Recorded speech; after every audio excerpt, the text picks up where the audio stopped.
Is that a vintage Animaniacs sweatshirt? No, actually, it's Oh, only a couple years old, I think. oh, The things around me are more vintage though. nice. So, Yes.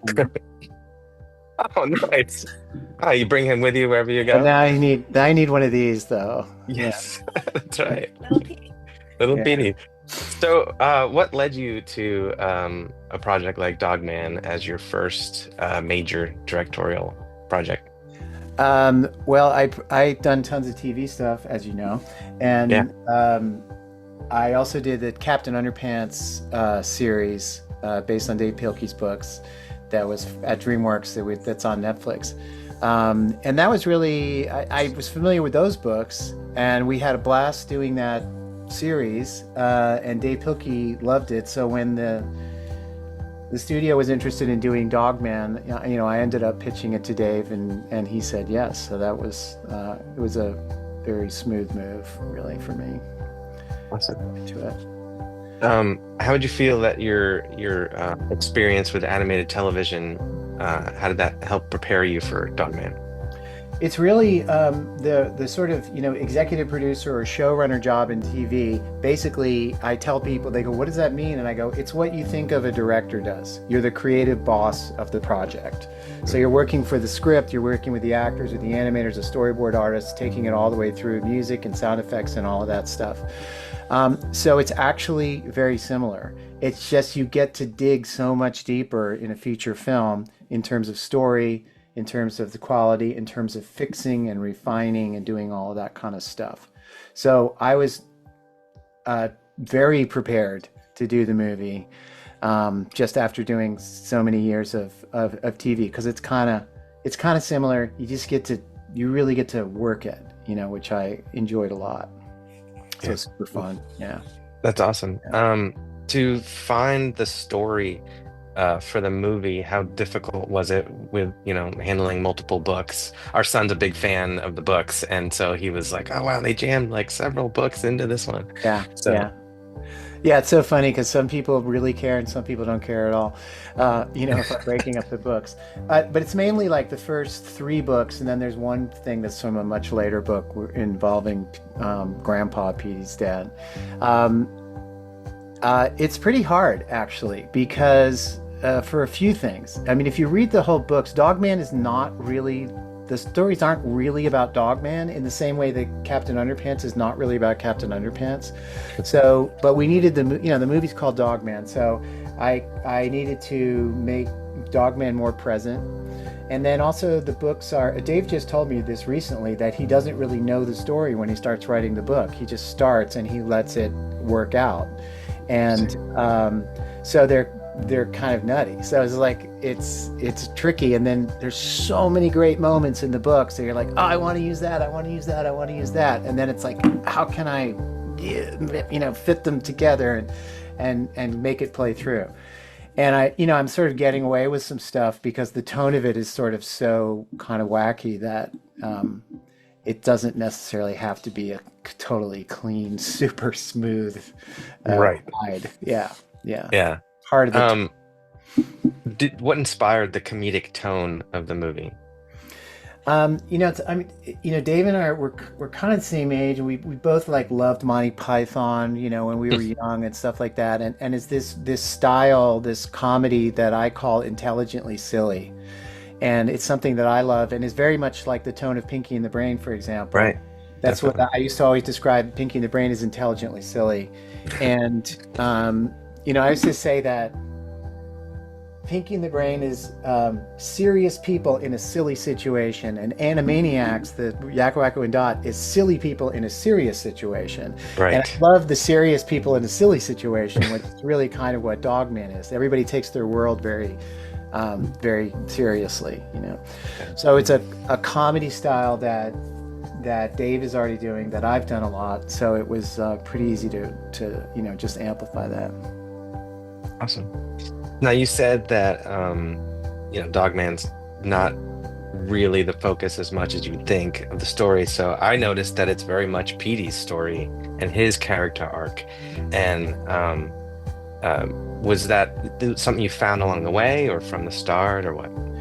I mean, that's what happens in the books. I mean, in the third book, little Petey shows up and the whole series takes another turn because Big Petey has to deal with having a kid. How does he feel about it? He gets used to it. He finds love. It's all this, the big emotional stories in the book series really happens with Petey and little Petey. So for me, it's a whole challenge of like, I love that stuff and I love the emotional story that happens with Petey in this thing, but I got to keep it's not called Petey the cat, right? Right. It's called Dogman. So it was really about keeping that and still bringing up the focus on Dogman a lot more. But yeah, there was a draft of the movie that had a very long stretch of just Petey and little Petey, and I was like, okay, I got to fix that. You know? So would you say then the themes of like fatherhood and stuff were very organically from the books more so? Or would you say that Yeah, was I kind of something you mean, guys? it's something when you read the books and you go like, oh, this is just this goofy little book, and then you get to some of these emotional stories, and you're like, wow, that's. I mean, even to me, the very first time when Petey gets little Petey and he screams, "I want my life back," and any parent, might say like, I didn't do anything. I felt that. I never did anything about it, but I Right. understand. I get it. And then he has a very interesting journey where it's like, do I want to? My dad was not a great dad, and realizing that he doesn't want to be that guy. That he wants to Yeah. break that chain, and not abandon his son, even though he does briefly, but and not be and have that transformation to like, I don't want to be the guy that my dad was to me. I want to move on. And Right. it plays out through a lot of the books, actually, that whole story. Awesome. Do you have a favorite gag in the movie? Um, well, I mean, I love the total nonsense "life's not fair" gag. The mayor tells the chief to call the hotline for "life's not fair." Um, and I love the whole building fight thing that just kind of came out so fun, and again, intelligently. That's sort of the ridiculously cool. It's like ridiculous and cool, kind of at the same time. And then just from the heart point of view, I just love the ending and where it goes, and the sentiment that Petey expresses when he says, the world has a lot of problems, but it could never be horrible because you're in it, is such a useful sentiment, because it works on a good day and it works on a terrible day, and it works when things are good and when things are bad. It's really super valuable. Yeah. I think my favorite gag was the cowboy boots, the building stepping into the cowboy boots. Yeah. It's yeah. Yeah. Well, we had It's fun with too that, as they call it, programmatic architecture, where the building looks like a giant donut or whatever. right. We just kind of leaned into that with all the buildings. Yeah, and the Cool. books are more straight up. They just, they don't have as much. We said let's get those buildings going. Yeah. Yeah. The Indifferent Shop was also probably my favorite. Yeah, followed Um, followed by the Laser Pointer Palace right. Yes. Yes. Exactly. EDM section. Yeah. Do you have any plans for another project that you're working on? Well, if things go well, I mean, of course, we would always love to do another Dogman if it works out that way. And other than that, we'll see. I'm just still working on this guy and getting him Yeah. out there, and we're excited about this, getting him out there onto digital platforms, and because the movie is so repeatable.